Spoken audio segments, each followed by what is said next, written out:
Well, we have all heard the saying, if you can't stand the heat, get out of the kitchen. But what if your kitchen isn't sparking any heat? Our DIY guy, Eric G, is showing us how to get reignited.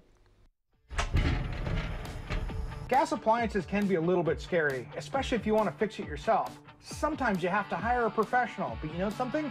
Mine wasn't working, and this is an easy DIY fix. Let me show you how. I had a problem with my gas range. It wasn't working correctly. Rule number one, call the gas company, have them come out. They'd love to come out and make sure it's working correctly for you. Be safe. This is dangerous stuff. But I did learn that I think the igniter was the problem, and that's the thing that fires off the gas. So I did a bunch of YouTube research, and it was really easy to find out that, well, that looks like that was the problem. So we're going to replace the igniter on this range. Let me show you how. It's really, really simple. Rule number one,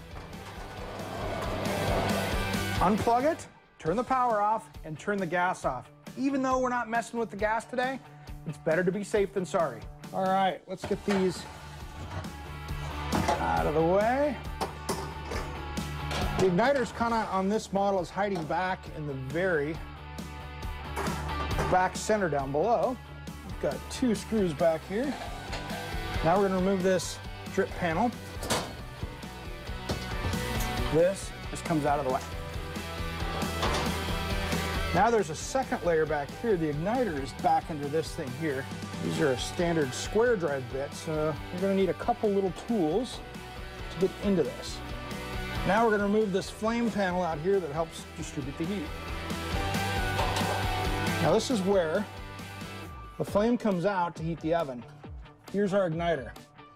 So we've got one screw back here we're going to remove. Be a little careful with these because if you drop them, they're gone forever. Now this just lifts up. And there's the igniter right there. Doing appliance repairs doesn't have to be as scary as people make it out to be. This is just a screwdriver type fix, and it's going to save you a few $100. This was about an $80 part. And they made universal ones, but I wanted to get the exact same one because I always like to play it safe with gas. Make sure not to mess with some of these other pieces on here.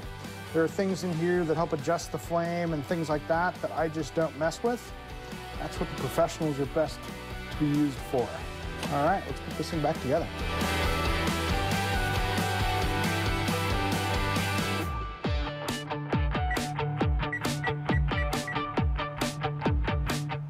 All right, I've hit the power. I've turned the gas on.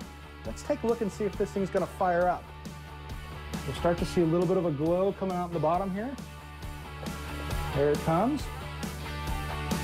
And there we go. We have a gas oven working. This was really simple. Gas ovens should not be scary. Always talk to your gas professional though first to have it checked. And two, if you use a little bit of common sense and a little bit of online knowledge, you too can fix that range.